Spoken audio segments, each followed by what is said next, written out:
What is going on, everyone? My name is Wesley Shoemaker, joined by Keenan Cummings once again on the WVSports.com podcast.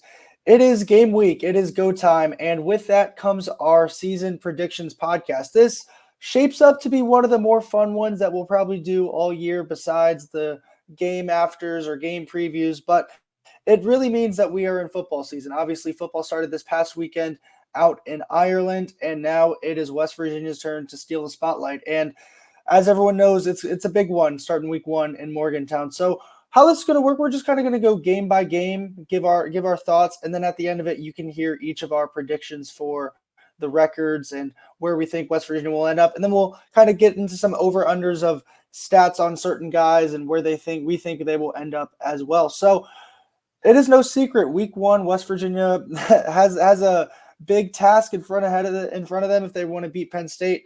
Obviously, they're a top 10 team. They return a lot of talent across the board, but specifically at the running back position, Nicholas Singleton, Katron Allen, they return. Obviously, Drew Aller is back.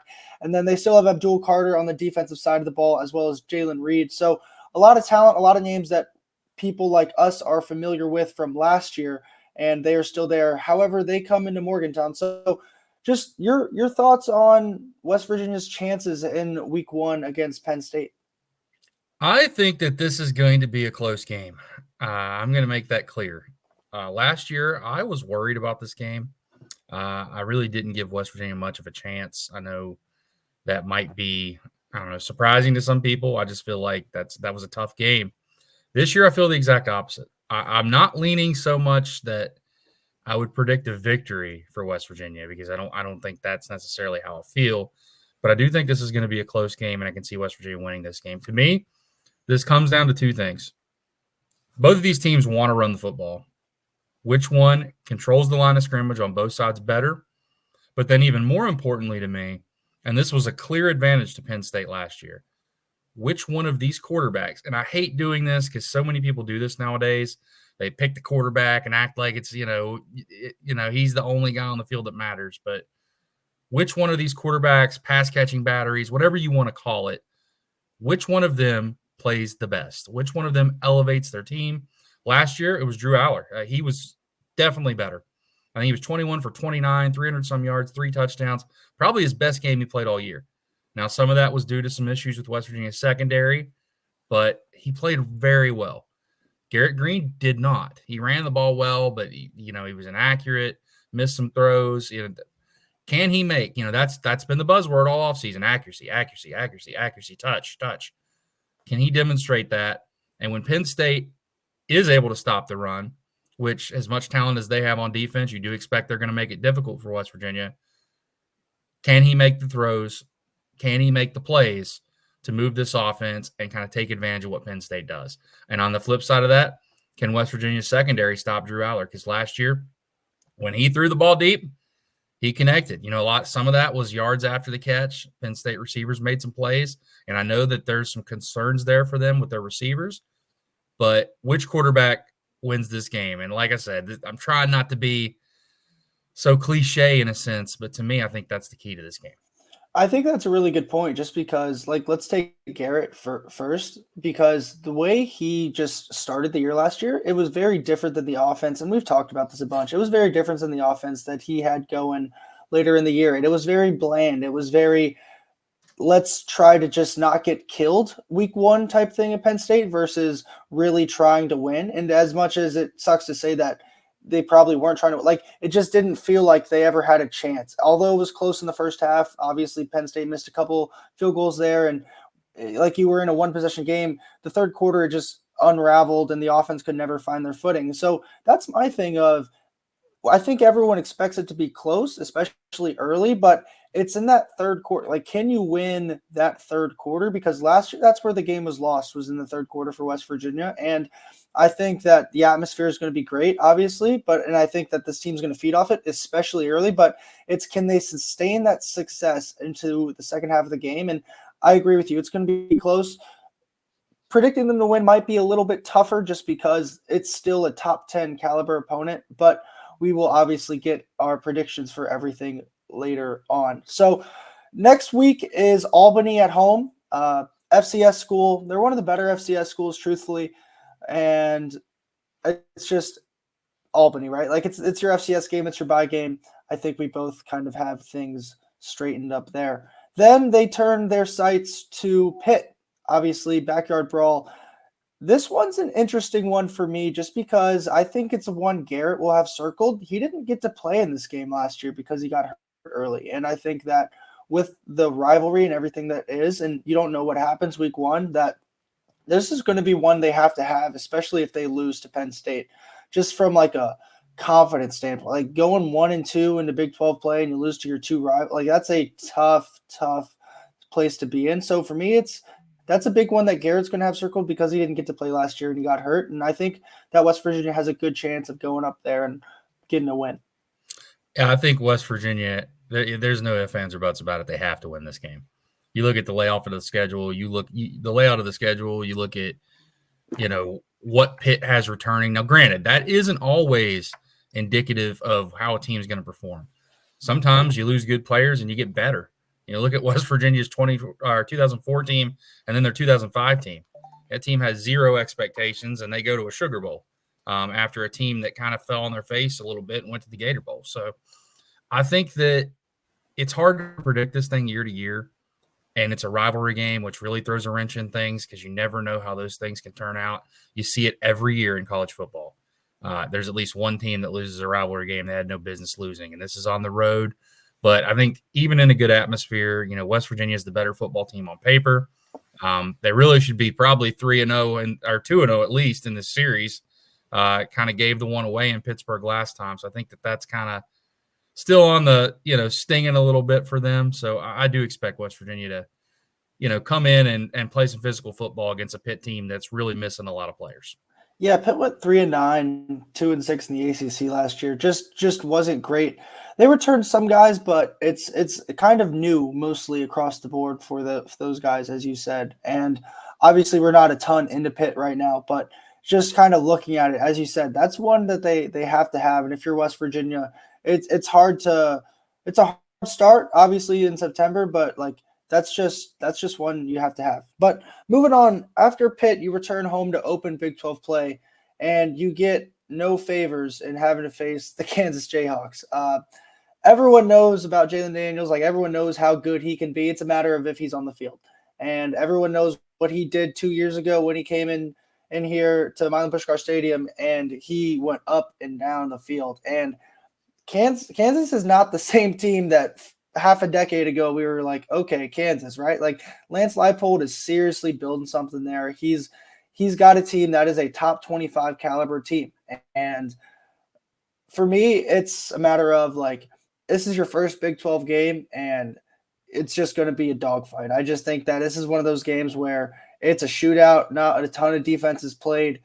And I think West Virginia has a shot. They got to play with them offensively, but I think they can. I don't see Kansas defense as a very scary defense, but it's also a matter of can you limit their rushing attack, because they have a serious rushing attack from running backs to quarterbacks, just like West Virginia does. I think if you look up and down, we should just put a disclaimer for the rest of this thing. I mean, for the most part, most of these games are going to be close. That's the nature of the Big 12. That's the nature of these teams.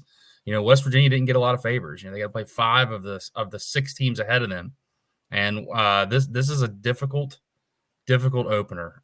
You look at what Jalen Daniels can do in that offense. A different offensive coordinator. Now, he's at Penn State now, but still. It's really impressive the way that they scheme things up, the way that they came out 2 years ago and kind of ran something they did not show at all, a lot of option type of stuff, and really had West Virginia on their heels. I do think this is a much better defense for West Virginia, but this won't be easy. I mean, I think that it's a game you need to win. If you're serious about trying to compete for a Big 12 title, you got to win at home, and especially against teams that, yes, Kansas is going to be good, but West Virginia expects to be good too. So I expect that this is going to be one of those games where you're going to kind of have back and forth, as you were saying. I do think a little bit more defense than the last time they came to Morgantown. But there was like 100 combined points scored, I think. Yeah, that game was a mess. And, you thought West Virginia had that game won. They were up early, and then it just slowly got away from them, and then the rain started falling, and then you went to overtime. And then you have them beat in overtime and get the personal penalty. foul. Yep, and then pick 6, see ya. Yep. It was a weird game, but this is one that West Virginia's going to have to keep Daniels in check. Everybody knows that. And Kansas has some other weapons around him. That's the difference. Last time they kind of just had him and a few guys. They got some players now, and I think that this is a much better Kansas team than probably West Virginia is going to have played at any point since they've been in the Big 12. Yeah, and I think if you're West Virginia or a West Virginia fan, you obviously don't wish for injuries, but with Jalen Daniels' injury history, you wish this game was kind of later in the year, just because the one knock on him has been him staying healthy for a full season. And also, if you're West Virginia, you're lucky you get this game at home. Obviously, their home situation isn't kind of normal this year. They're playing some games at the Chiefs Stadium, some games elsewhere because they're renovating their stadium. But you need to have this game because, as we're about to see and as everyone knows, it doesn't get any easier after that. And so after Kansas, you get a much-needed bye week after you play a grueling first 4 weeks of the season. Rest and relaxation. Yeah, but then you're not really relaxing because then you have to go face Ollie Gordon on the road in Stillwater, a place West Virginia, in fairness, did win the last time they were there with their second and third string quarterbacks of that year of Garrett and Nico, who are now your 1 and 2, obviously. But Ollie Gordon, man, he came into Morgantown last year, and I think we've said this on multiple episodes. He's still running, and he's still chugging along. And it's kind of – that's the big thing for West Virginia is, can you stop the run? Because that's what they're going to want to do is run the ball. They have an experienced quarterback, Alan Bowman, there, who can kind of – he's seen everything you can see in college football, and so nothing's really going to be too big for him. But those guys also have some level of weakness that you have to be able to exploit. But it starts and ends with stopping Ollie Gordon here if you're West Virginia. And it's also of how can you handle a road environment. Pitt will be a pretty good environment. I think both of us can say that. But there will be a large contingent of West Virginia fans there. This will be your first real true road game of it's you versus everyone. And I'm interested to see how they handle that. I think they have a chance, but I think, as we both said early in the offseason in an article that we posted of what's the toughest road game, I think both of us might have picked this one, if I'm not mistaken. And so it's certainly not easy going to Stillwater ever, and especially when they have as good of a running back and as good of a team as it shapes up to be, possibly. I don't know what it is about Oklahoma State, but it's always a game that West Virginia competes, they compete, and then make some mistake that costs them the game. Or Oklahoma State makes some play, or West Virginia fails to make a play, and it shifts the game. Last year, it was the punt return / debacle, whatever you want to call that, the great caper on the punt return where Andrew Wilson-Lamp ran into the guy. Before they've turned the ball over in key situations. It's just something about Oklahoma State. Yes, they beat them a few times, but for the most part, Gundy's had West Virginia. Few and far between. Gundy's had West Virginia's number. And, I mean, I hate to kind of spoil it a little bit, but until they proved to me, that wasn't a good Oklahoma State team they went down there and beat last time. Until they can beat a good Oklahoma State team in Stillwater, you're going to have to show me you can do it. I fully agree with you. And it's not going to be easy. That place isn't easy to play. And that is a very interesting stadium. You can definitely see how they have an advantage there.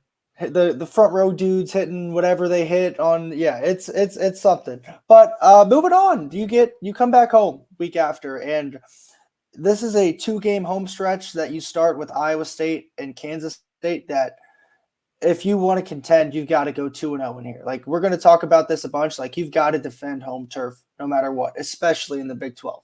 Penn State one you can drop because obviously non-conference, but if you're in league play, you've got to defend home turf.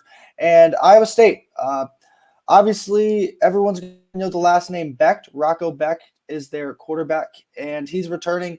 And Iowa State just kind of every single year under Matt Campbell, they have these slow starts, and then they kind of just get things going. And it's a time that it's the middle of the season. Obviously, if you're West Virginia, you're coming off a tough one last week against Oklahoma State, most likely. And it's going to be, as we said, another close game for the Mountaineers. And it's never easy to play Iowa State, I feel. I just feel like Matt Campbell's brand of football is always one that is kind of physical, plays you tough on defense, and tries to keep things close. Didn't play these guys last year, played them the year before, and they were not a great team the year before, and you went into Ames, and it was ugly. And so I think the key for West Virginia in this game is like it's going to be how can they physically match up against the Iowa State team, especially when you're in like game number 6 and all 6 games have been kind of brutal on your guys. And so I think if they can control the line of scrimmage and limit that wear and tear, that's going to be something key, especially as you get into the stretch of games here in October. Yeah, that's a young Iowa State team too. I mean, they return a lot. I think that the difference I feel with the physicality is that's why West Virginia, you understand now why Neil Brown made it such a point to be so physical in fall camp. Listen to the schedule, listen to the teams they're playing. Like all these games are going to be dogfights. There's not a lot of air raid, pass happy, cutesy football here going on. These teams want to run the football, want to play physical, and that's the case here, and that's the case against Kansas State too. We could just run back pretty much what we just said for Kansas State. It's going to be a lot of the same, and I agree with you. If you cannot take care of the home field against Penn State, if you want to have the type of season you want to have, you got to find a way to win these games. You have to go at least 2-1, if you want to compete for the Big 12 title in that Kansas State, and Iowa State games, in my opinion. And then speaking of that, which we'll get into later, is like you're going to have to, if you go 2-1, you probably have to steal one on the road. And there's only a couple opportunities where you can really steal one on the road. And one of those games is coming up in a couple weeks. But before that is Kansas State. Chris Kleiman, man, he just kind of just is steady. Just keeps chugging along. Yeah, and just steady and just good. And they were a 10-win team last year, 7-3 in the Big 12.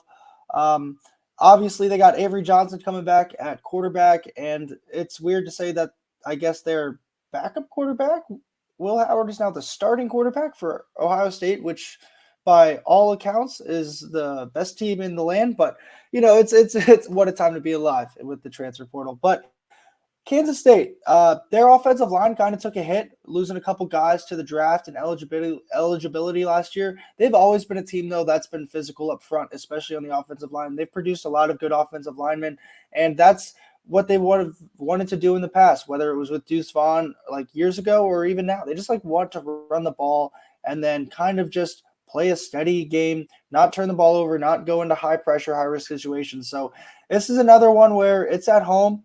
Make it a tough place to play if you're a West Virginia fan, and give your team a shot, because they, as we've said, they've got to have this one and probably have to have the Iowa State one if they want to be playing in Arlington when it's all said and done. I might eat these words, and I'm a big boy. I can handle it. I eat enough as it is, but I am not sold on the Avery Johnson experience to the point that everyone else is. I think he's a good player. I think a lot of people are just assuming that, he played well in the bowl game. They're going to plug him in and he's going to be a Heisman candidate all year. I want to see that prove out, but I do trust Chris Kleiman a lot. The guy's just a winner. You could argue, he was just doing it at a place where they win a lot. No, he's coming to Kansas State, and it's been a really seamless transition. The guy just wins. He plays smart football. Really, it's kind of like the perfect coach, to follow Bill Snyder in a sense, because does a lot of the same things. Plays good special teams, plays good defense. They're tough. They're physical. They don't beat themselves. Of all these teams we've talked about so far, that is the number one team that typically does not beat themselves. You have to beat them. And sometimes football is as simple as that. Make the other team make mistakes, capitalize on their mistakes, and you'll win. And don't do it yourself, and you'll win games. Yeah, a big thing for Avery Johnson. That's a good point you bring up, because there's a lot of expectations that Kansas State's going to be one of those two teams that wins the Big 12 and possibly makes the playoff. But they already got him in the College Football Hall of Fame. Yeah, but he's only started 2 games last year, played in 8. Pop-Tarts Bowl, where everyone kind of was like, okay, they've got a guy. He passed for 178 yards and 2 He's total very touchdowns. talented. I want to be clear. He's talented. However, it's like, I want to see it over a season. You did it in a bowl game in December. Can you do it when the lights are brightest and you're playing 5 Big 12 teams in a row in October and November? And I think that's where your point is like, let's see it. You've seen it from other guys in this league. Let's be able to see it from Kansas State as well. Yeah, I mean, that's kind of – and it's no disrespect to him at all, because I think he's a very talented player. I don't think it's his fault that everyone's placing these expectations on him. But me personally, at this point, I look at someone like Jalen Daniels, Rocco Beck, guys that have already proven themselves over a season or two to that point, that that I would be, more leery of, I guess. So and that game's on the road. It's harder for young guys on the road. So we'll see how it plays out. He could end up running for 300 yards and throwing for 200 more. But like I said, I want to see it play out before I just anoint somebody, because I've seen this so many times. Guys close the season on a hot note, open the next year. There's a little bit of a learning curve. So we'll see how it goes. But I do think that Kansas State, they aren't going to beat themselves. It's going to be a tough out no matter how well the quarterback plays.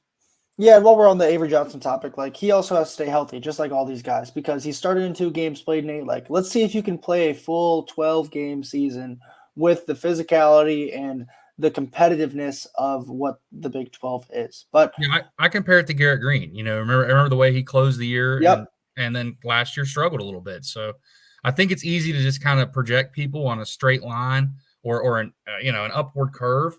It doesn't always work that way. And like I said, I would not be surprised if Avery Johnson is one of the best quarterbacks in the Big 12, but I want to see it. I want to see it happen first before I anoint him. Moving on to what also might be one of the best quarterbacks in the Big 12 is a road game at Arizona. So Arizona loses their head coach to Washington, but they keep most of their talent, and they might have the best wide receiver in the country. Noah Fafita at quarterback is really, really good. They played really well in the Pac-12 last year, 10-3, 7-2. And I think, as most people know, they played Oklahoma in a bowl game, and they just beat them, just lined up and beat them in the bowl game. And so this is a game that West Virginia, it's going to be tough. I'm not sure of what an environment there is going to be like.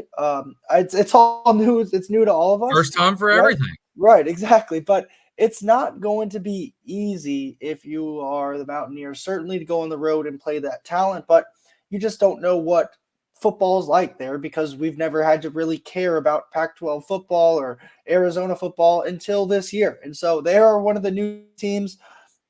They're the only new team that West Virginia gets on the schedule. And as you know, the new teams is where West Virginia kind of got a lot of their wins and success last year, was those new Big 12 teams. Obviously, aside from the Houston Hail Mary, they had all 4 of those games won. And so they went 3-1 against the newcomers. Could have easily been 4-0, as we all know. But Arizona's not going to be easy. They can score, and they still have the talent. And I think that's the biggest thing, especially on offense, when you can have that talent return and that continuity, that's always a good thing when you get to these games in late October. I am going to say I would much rather go to Arizona than Oklahoma State, though, regardless of how talented they are.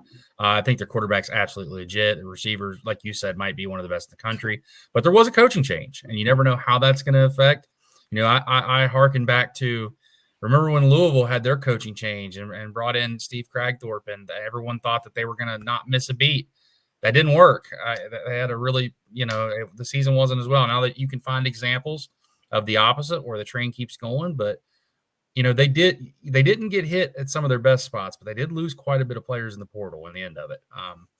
Some guys followed him to Washington and some other spots. So I'm interested to see how this game goes, because like you, I have no idea what the atmosphere is going to be like. I have not watched a lot of Arizona football, so I know what I've read, what I've found out about them, but I'm interested to see how that turns out as a whole. Because you're playing new teams, and new teams is always exciting. But if you're going to steal a road game, you mentioned it earlier, still in a road game, I think this is the one I would have circled, because I think you're at this point of the season, you're definitely not favored in this game. We'll see as we get closer. But that's a game that, we'll see how Arizona stacks up. Yeah, and this is kind of a good-ish spot, let's say, for West Virginia on Arizona's schedule, because prior to this week, Arizona has Colorado at home. And the week before that, they're traveling to BYU. Obviously, travel to BYU is not the same for an Arizona like a West Virginia, but that's still 2 back-to-back weeks. And then the next week, they're headed to Florida to play UCF. So this is their kind of 4-game stretch of, okay, this is tough. And as we saw last year's, you just don't know how these teams are going to do when they join the Big 12. I think it will be a little different from these teams from the Pac-12, just because that is closer to the league. Exactly. It's closer to the Big 12 than, let's say, the American or some of these other conferences were football-wise. And so I'm interested to see how they do and how they're going on in late October. And pour one out for the Conference of Champions, but if you go back and look at it, they were arguably top 2 conference last year in terms of performance. And you could have easily said that they are the top conference, and they had a lot of talent, especially at the quarterback position last year. And it seemed like their last hurrah was, okay, we're going to be one of the better conferences in America. We're not going to do anything for a decade, and then we're going to tell everybody, hey, guys, we exist. Exactly. But and then we're going to break apart. Yeah, and so, but it's not going to be a gimme by any stretch of the imagination. But as we've said, when you talk about getting into the ceiling of this team, and when you talk about can they play in Arlington, and kind of trying to predict a way, a path to victory, right? A path to Arlington. This is one of those games where you're like kind of knocking on the door of, okay, let's try and go get this one on the road and see if something cool can happen. All right, moving on to next week. You have a bye after Arizona, so that's a win. 2 there. buys. That is a win on the schedule, though. You get to go. It's a win for us too. Yeah, it is a win. We get a little November break for a week, and then they're headed to Cincinnati. So one thing that that kind of stood out to me about the schedule in general was you've got, I think, a total of 9 games either in the state of West Virginia or the neighboring states of Ohio and Pennsylvania. And as much as we can talk about the expanding Big 12, and having to go to Arizona or having to go to BYU, having to go to Utah, this schedule, as tough as it is, the way your road games line up where you get to play Pitt on the road, and that's obviously close, and then Cincinnati isn't that far either, like that's good on your team where you're not having to do as much cross-country travel. And go ahead. It should be good on the fans too. I mean, it should be, because all I've heard, we need to get more regional games. There better be a good West Virginia contingency there. I better not hear the excuses. There better be a good West Virginia contingency there, because all I've heard for the better part of a decade now are they need more regional games. This is 4 hours-ish, 4.5 hours from Morgantown. You probably live closer. A lot of people don't actually live right in the city of Morgantown. So I think that this is a game that West Virginia needs to have a good representation. They've been to Nibbert before, or Paul Brown, or wherever they play it. They've been there. They've had success there. And this isn't a rivalry game. I don't consider a Louisville a rivalry game, but it is a game that you have a team with history. And I think that, you want to win these games. And I also think, like, to your point, is that just this is one of those games that you kind of have to have, right? You got to win this game. Like, all respect to them as a team, but they went 3-9 last year, 1-8. And they lost a lot too.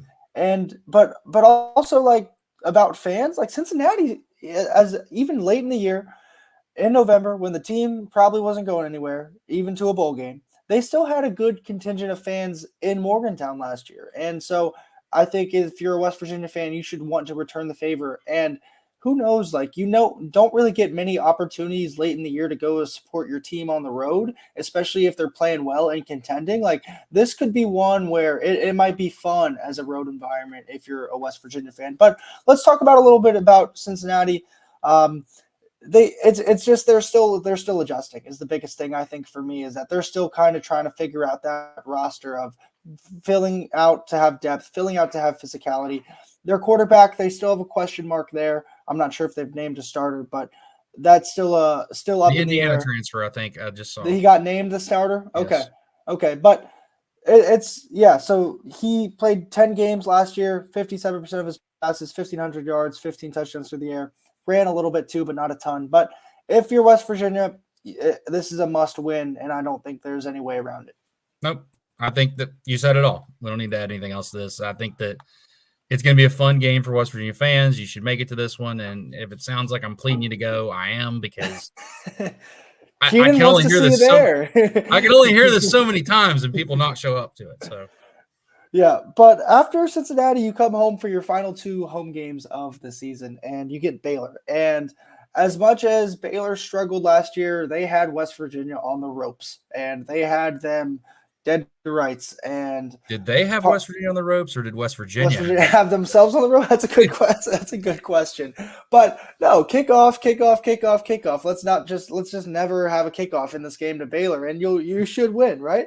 But in all seriousness, Dave Aranda, he's, as much as he struggled last year, like, it was just yesterday, I feel like, that he was winning the Big 12 championship, and that he had Baylor kind of as one of the top tier teams in this league. And I think that last year was more of a fluke for Baylor and that it is not going to be the same. And I think that I'm not saying that by any means that Baylor is going to be one of the best teams in the league, but I think they will be a hard out. I don't think by any means or any stretch of the imagination they will be an easy win.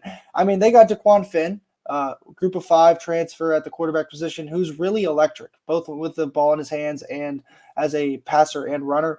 And that's a big thing, is that they have a new offensive coordinator, new quarterback. How does that mesh go? How does that happen? And a big thing for them too is their offensive line. Baylor gave up 34 sacks last year, which was the most in the Big 12. Can they improve? And I guess if you're West Virginia, as we've said for all these games, can your defensive line kind of cause chaos? Can you win the line of scrimmage on both sides of the ball? And as we've said for probably the 100th time so far, protecting home turf. And when it comes to protecting home turf, Baylor is 0-6 in Morgantown. Has never won in Morgantown. Even when they've had the favored team, remember that team in 2014 came in, number 3 in the nation. They haven't won in Morgantown. And I'm going to spin back what I said at the starting. I'm a very firm believer in this. Show me, Baylor. Show me that you can win in Morgantown. Until then, I'm not going to believe it. I'm not as optimistic as you are about David Randa. I think that he inherited a good situation when he first got there. Remember, that was a very senior-laden team. Yep. That Matt Rule built. So I'm not taking anything away from him, but I want to see him do it with his own team. And sometimes you see this with coaches. So I think this is a big prove-it year for him. You know, he's not very much on the hot seat. I think they will be better. I don't think that they will be good enough to win in Morgantown for the first time, if that makes sense. Yeah, I just have faith in him just because, like, when I like the guy. I like the guy too. And I just think that he has the chance to honestly, like, keep his job, because I think he's similar to Neil Brown. Like, they're very culture driven. Coaches are dangerous in those situations. Yeah, very culture driven. And as we saw, like last year, Neil's back was against the wall and he came out and he just was tearing through everybody, it felt like, for a good chunk there with these wins. And like, as you said, though, you've got to beat this team until they can prove that they can win in Morgantown. Let's see it. So after Baylor is a very, very interesting game. And I think this is one that might be one of the more fun ones, and that is UCF at home. UCF, they got KJ Jefferson. They've got Kobe Hudson at wide receiver, and they've just have one of the best rushing attacks in the country. And they want to run the ball.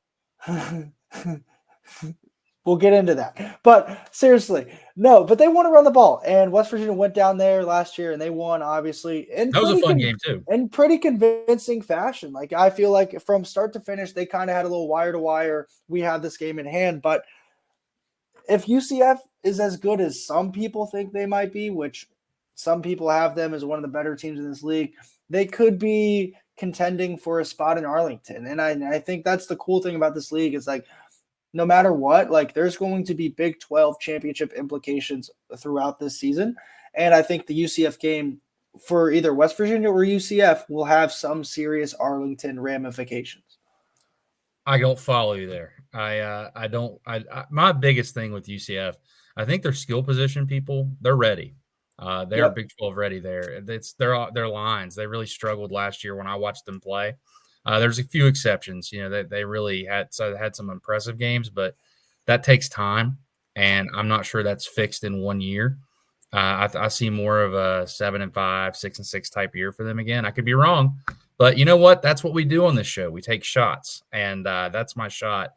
I think that they're going to be a difficult matchup for West Virginia, given what they do and how they can spread people. You'd look back at that game last year, a couple fluky things really turned that game. You know, the Beanie Bishop interception. Interception. Guys dropping passes. You know, it's just, quarterback missed a few throws. But I think that this is a game at home that I probably feel more confident they'll win than the Baylor game. But I could be proven wrong. You know, I've been wrong before. If I knew the answers, I wouldn't be doing this for certain.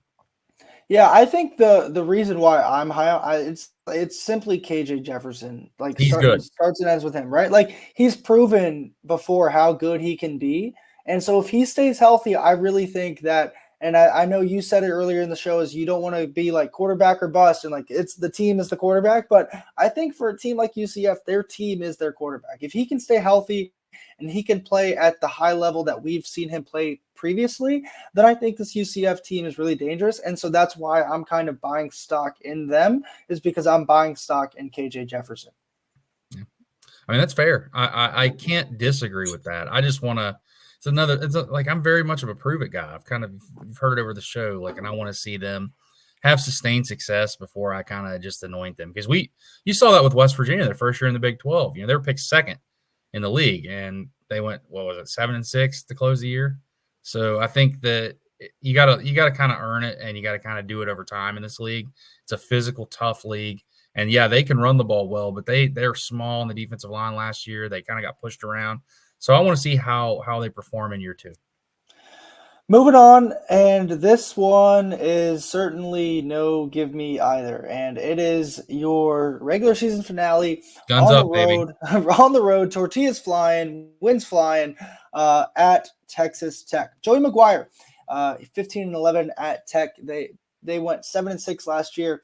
Taj Brooks, he's the big headliner at running back, as you're going to hear throughout the year, and you've heard today, like, there's a lot of good running backs in this league, and we haven't even mentioned C.J. Donaldson or Jaheim White yet. So that's a good thing for West Virginia, but also, like, holy crap for West Virginia's defense at the same time. But big thing is, can they stay healthy at the quarterback position, right? Like, they've had injuries there, and again, offensive line is an area that they tried to go out and get help with in the portal. And then their defense, they lost a lot of production on the defense side of the ball. They had the 5th most sacks in the Big 12 last year, but they lost a lot up front. They also hit the transfer portal there, bringing in a Rice transfer and a Utah State transfer. Linebackers are solid. They return a couple guys there, but Lubbock's not easy. Lubbock, a couple days after Thanksgiving, isn't easy. And for me, it's just like, I'm not sure they can go into Lubbock and win, because last time they went into Lubbock, they got pounded. I'm glad you said it. This is the trap game to me. Yeah, it's the game where on paper you're like, why West Virginia should win this game, and then you think of these two teams and that place to play, and you're like, West Virginia has no shot. Is what I like. Truthfully, I feel like West Virginia, it's going to be they have to play almost a perfect game if I think they're going to go down there and win. I think a lot of it at the point, because we can't see the future. How are things going with the Texas Tech program? Fair. Have things gone sideways to the point where McGuire's a little bit on the hot seat? Because that happened a little bit last year. Remember, this was a preseason ranked team, and things went sideways for him. Now, you mentioned the injuries. That's true, but I don't think it's a definite, but I think this is the game you circle that, if you're in the Big 12 championship hunt, it's a trap game for you. If you get to the end of the year and you need to win to get a bowl game, I'm not worried about it as much. But I just think it's a game to overlook a little bit, because you beat them last year and they played really poorly in Morgantown. You saw what happened, as you mentioned, last time you went down there. I think it's a tough game. I think that West Virginia can go down and win there. They've done it before, but we'll see. It's a game that gives me a little apprehension. Strangely enough, I'm almost more worried about that game than I am the trip to Arizona, which sounds weird because Arizona is a better football team. Yeah, I don't think it's that crazy, though, just because our theme here has been, let's prove it, right? Like, we've never seen Arizona prove it, but we've seen Texas Tech prove it. And they've beaten this West Virginia team. They've beaten them soundly. And Lubbock is not an easy place to play. It just never is. Not an easy place to get to either. No, it certainly isn't. But to your point, is like, if Texas Tech is a team that has 5 wins, like let's say they're 5-6, right? And they're fighting for a bowl game, they're going to be fired up to try and get to that bowl game. But if they are 3-something, or they have more than 6 wins, like you just don't know. And so many things can change between now and the end of November. And so it's hard to predict, right? But that's why we do what we do, because it's fun and we do it. So that's the regular season. My win total, transparent, I've got them at 8. I think 8 wins is kind of the spot they're at. The losses, I have them losing to Penn State, losing to Oklahoma State, losing to Kansas State, and losing to Texas Tech. So those are my 4 losses. I think you win against Pitt, you win against Kansas. I think that Kansas game is big for Neil Brown, just because 2 years ago, they had that game won. They obviously didn't get them on the schedule last year. And so I think this is a very similar type of vibe of early in the season, first Big 12 game type deal. I think they go out and beat Arizona, and I think they beat Iowa State at home. And then I think that month of November is easier, especially early. And I think that Texas Tech game's the big one, where if they win that game, I think they are most likely have a real chance to be in the Big 12 championship. And if not, then I don't think they make it. I think this is one of the hardest seasons to predict in a long time for me. I really am struggling with it. I feel just being around the program like I am, just being in the everyday boots on the ground type deal, that this team's being severely undervalued. They look better than I've ever seen them, and I know that's something you hear. It's building on itself. It's something that they've worked on. It's getting better every year. They return a lot of talent. This is by far Neil Brown's most talented team on paper.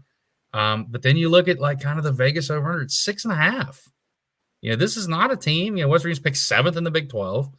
It's not a team that's getting a lot of buzz. And I know you can point to last year they were picked 14th, but you thought, they didn't get really much buzz for the preseason top 25. And given what they returned, given everything that you would think it would be better, there's outcomes. It's kind of, I feel like Doctor Strange right now. I'm looking at all the different outcomes, trying to pick one. But I feel like West Virginia could be anywhere legitimately from 6-6 to 9-3. And I've struggled to really figure out which one I want to go with. You could be I could go safe, go 8-4, and undershoot, 7-5. Take a big swing here. I think West Virginia goes 9-3. I really do. I've thought about this a lot. Penn State, Oklahoma State, I think they will lose those games. The third game, I think, is a toss-up. I'm not going to pinpoint a game because I think they're going to drop one. My question is this. You want to compete for a Big 12 title. You got maybe 9-3 is all you can go. Do they find a way to drop another to go to 8-4 and knock themselves out? That is my question, because I think that this team is going to I'm very confident that they'll go over on the over-under. I would be absolutely shocked if they didn't. But it's a tough schedule. I understand why the over-under is what it is. But I just feel there's some energy. There's some excitement. There's, look at the buildup, this week, Wes, just here in town. And I don't remember the last time that West Virginia had an opener like this. It's been a long time with the buzz, the excitement, now that could be extinguished in the first quarter. Right. Yeah. Penn State's up 35-0, but I feel good about this team, and I really do believe that they're going to exceed expectations. And if Neil Brown is able to win 9 games with this schedule, I think you can honestly say that West Virginia started to arrive in the new Big 12.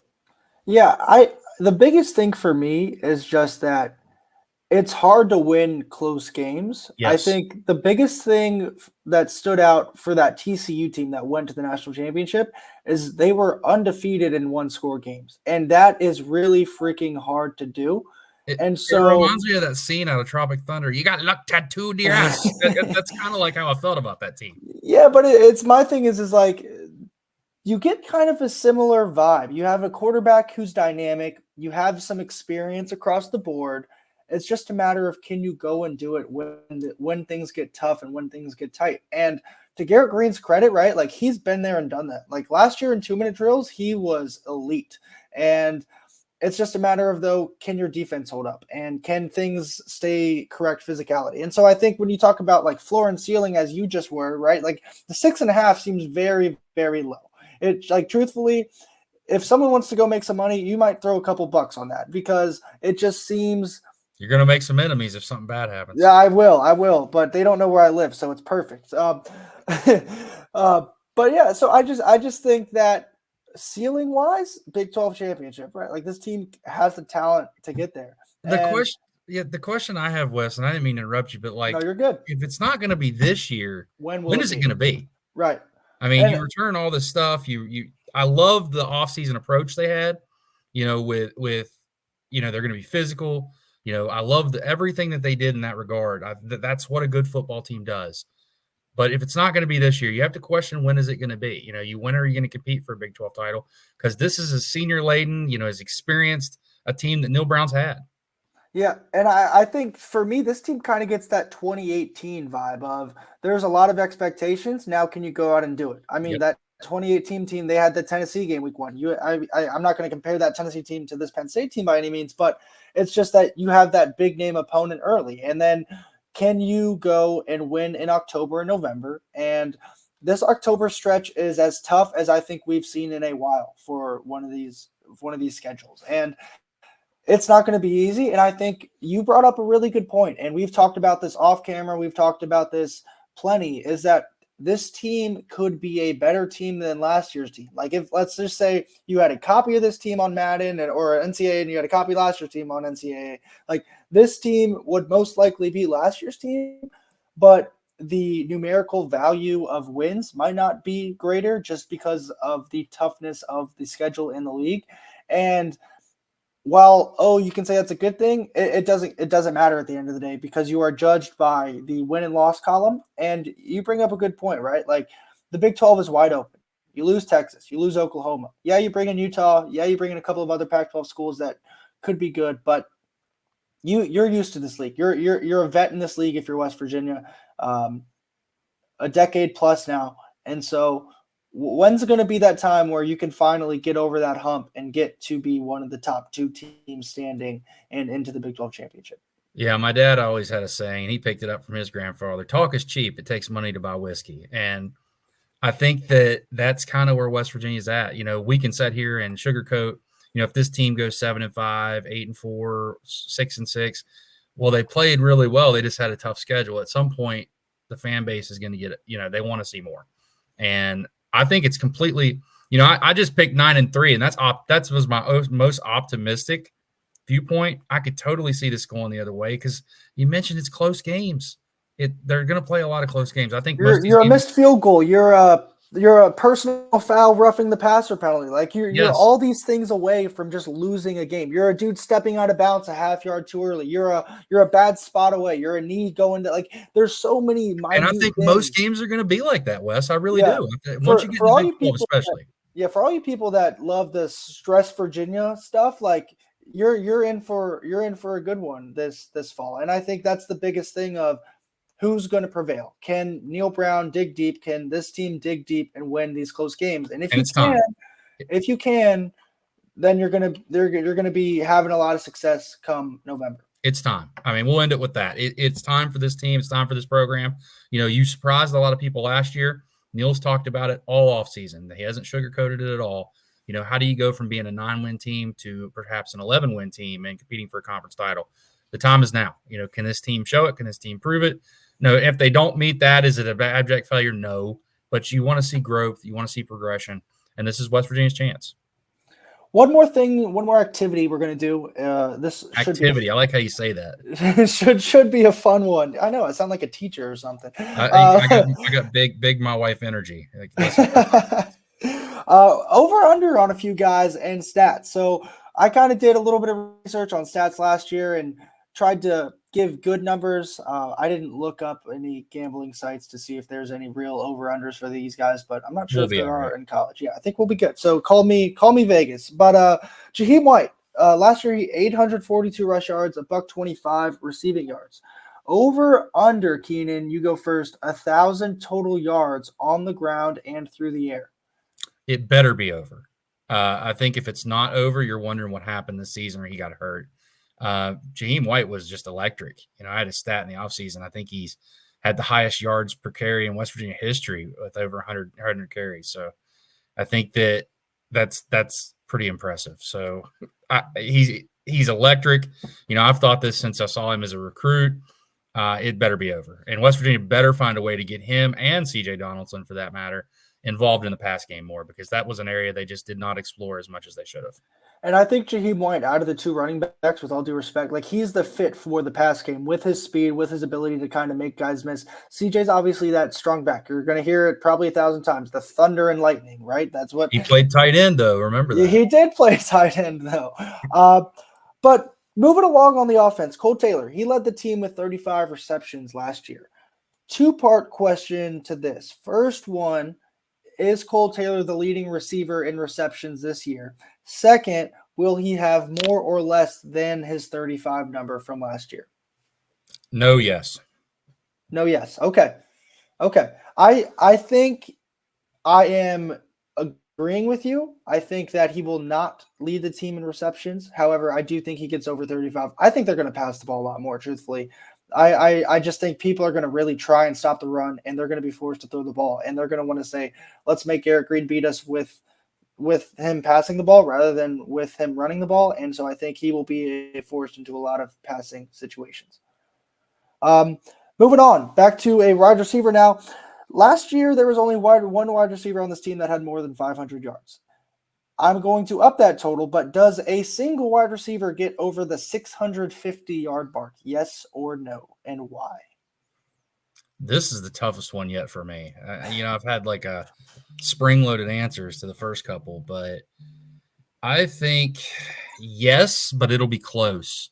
I think they're going to spread the ball around a lot. I don't think there's necessarily going to be an alpha. You're not going to have Stephon Diggs yelling at people trying to get him to football. So I think that they're going to spread the ball around a lot, but I do think you'll have at least one eclipse that. Maybe two getting close, because I'm with you. Like, if this offense is going to take the next step, you got to be able to throw the football, and I think they will.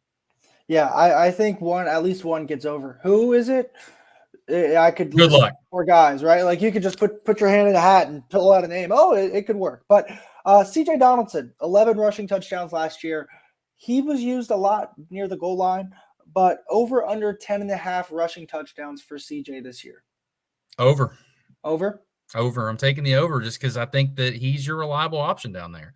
For as good as Jaheim is, I don't think he's the guy you want to put in the eye at the 1 yard line or anything like that. I mean, he can do it. I'm not taking it away from him, but when you got a 240-pound running back or whoever CJ is, like he looks good too. Physically, he looks as good as I've seen him since he's been here. So I think that he's ready for a bounce back year. He had a rough year last year, and I think that he's going to prove that on the field. I go over too, but big thing with him, it's just stay healthy. It's just staying healthy, staying on the field, and not just staying healthy and being available, but when you're available, still being productive. Because there was times in October, November last year, he was available, but he just didn't seem like he was his normal self. And I think the big thing is you've got a lot, as we talked about, you got a lot of dogfights there. Like, he's got to be healthy and ready to go. Couple ones on Garrett here. First one, rushing yards, 772 rush yards last year. I put this line at 770 over under. Truthfully, I think it's going to be under. I don't think he is going to run the ball as much. I think that there is a little bit of freak of nature-esque of you don't want him to get killed. You don't want him to get hurt. And I also think last year you didn't have Jaheim White really for the first 5-ish games of the season. You're going to have him now. You're going to have C.J. Donaldson now. You're going to want to throw the ball more, and teams are going to make you throw the ball more. So I don't think Garrett gets to that 770 mark. I truthfully don't even know if he gets to that 700-yard mark, which he got to last year. I think it depends on how many games they play. Are we just talking about regular season? I think we go regular season because if like, let's say good things happen for this team, they're playing 14 games, then I think he could get there, right? But let's go with regular 12 games. I think over, but barely. I'm with you. I don't think he runs as much, but I think it's such a big part of his game that they're not going to try to turn him into a pocket passer. Yeah, I think the design runs will be fewer, but I think the Garrett scrambles will be more. That's where I think he's going to get the biggest chunks of his yards because he can rip off 60, 70-yard runs, 40-yard runs, 50-yard runs doing that. I don't necessarily think – I'm with you. I don't see as much just flat-out design runs, but I do think that he's going to get his. Completion percentage. This is the big one. This is the one we've heard these two words since December of 2000. I'm just waiting for the number. Well, 53.1% was his number last year. This number would have been, the number I'm about to give you, would have been the 6th best. So legit the middle of all completion percentages in the Big 12. And that is 62.5%, 62.5. That would be a almost 9.5% jump. Where are you on it? You can go first on this one and bite the bullet either way. Under. I think it's close. I think it's like 60. 53 to 60 is a major jump. I think that would be an improvement. I know he's talked about getting 65, 70. I'd have to be able to see him do that first because, I think that he's worked hard on this. I think it's been an emphasis from top down for West Virginia, but I'm going under. I'm going under here. Truth be told, in all transparency, I've looked at these numbers. Keenan has not. And there were, I think, like 5 or 6 guys that were between that 62 and 63 mark last year in the Big 12 with all these decimals in between. So I think that's kind of like a big one. I think if I'm going under too. It's hard.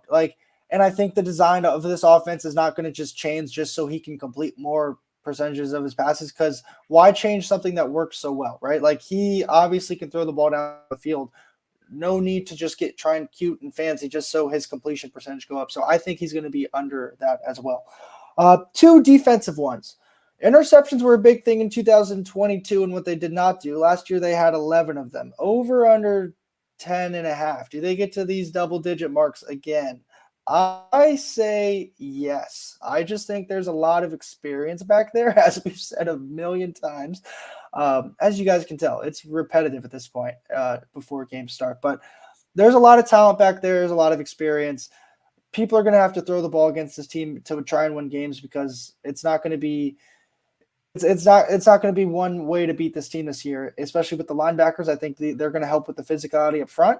And so I think teams are going to have to throw more. And so I think they get over that 10.5 mark and have a good year on the back end. And I'm with you too. And it doesn't just have to be the back end either. It could be a tip pass from defensive lineman that ends up. It could be a one-handed interception from Tyron Bradley. Yeah, it could be one of them things. So yeah, I think that I do believe that yes, they're going to hit it. They're going to hit that mark. And then going up front on the defensive line, 33 sacks last year, 26 in 2022, and then 28 in 2021. Big number here, 30. Over under 29.5 for you. Do they get to that 30 sack mark after leading the Big 12 in sacks last year? Barely over. Barely over? Yeah, barely over. The thing I struggle with this team, I like their edge rushers. Like, I like Tyron Bradley. I like Ty French.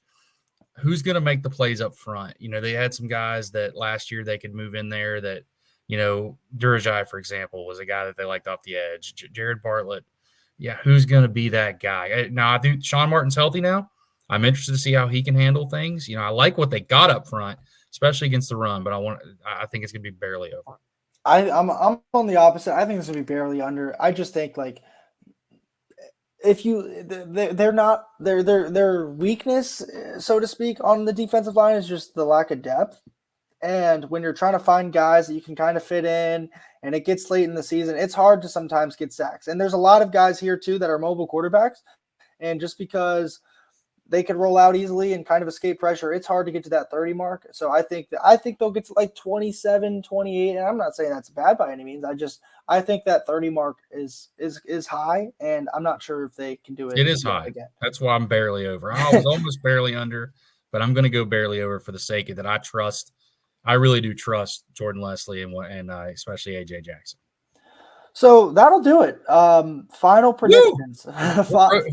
Final predictions is I think I go 8-4. Keno, you're going 9-3. I know, and it's crazy because I usually get hammered for not being as optimistic, but call it drinking. I bet you're going to get hammered now for being too optimistic. Yes, too, right? Call it drinking the Kool-Aid. Call it living in Morgantown, smelling the flowers, whatever you want to call it. I do think the time is now, and not like John Cena, but I do think the time is now for this team. I think that, they need to prove it on the field. It's a tough schedule, but if you want to win big boy football, you got to win tough games. You don't hear the SEC, those teams aren't, oh, well, we better pack it up. Alabama, they had to play 8 tough teams. No, you got to win tough games if you want to get tough places. So I think that this is the year now. Like I said, I could see outcomes that aren't as rosy, but I'm going with it. I'm confidently going with it. I think that we'll see how it plays out, but 9-3. Yeah, there's a certain vibe about this team right now. There's a certain vibe around everything that you just kind of feel like they might win some games. They might surprise some people. And so I think that's the big thing of we both agree that they're going to win. It's just how many will they be able to win when things get tough, when things get tight. But if you made it this far, we do appreciate you listening. We are just about at the hour mark, I believe. So this is our longest episode by far, but I hope we hope you enjoyed it. We will have a lot of content coming to you this week for sure. Obviously, Also, Penn State podcast preview. Yeah, so we'll have our Penn State podcast preview. With it, we will have an interview, I believe, with a reporter from on the Penn State beat, and we will obviously come to you with a normal podcast with that, but just kind of keep things looking out for that. And then obviously the big one is on Saturday, and we will get you work in a podcast after that game. But keep it locked on WestVirginiaSports.com throughout the week. We will have much coming to you, and ladies and gentlemen, it is finally here. Football season is here. It is among us, and I don't think we could be more excited. Like, I'm fired up. I know Keenan's fired up, and I'm as sure as so many of you guys are. But it's here and it's ready. We're ready to go. Yep, it'll be fun, guys. Like I said, tune in for our coverage all week throughout the season. We've had some good promos. I hope you took advantage of those, and get ready because it's here, and we're going to be hitting you fast and furious. Yep, so for myself, Wesley Shoemaker, I am joined by the one and only Keenan Cummings. If you made it this far, we do appreciate you listening or watching, however you get this. And this is the WestVirginiaSports.com podcast.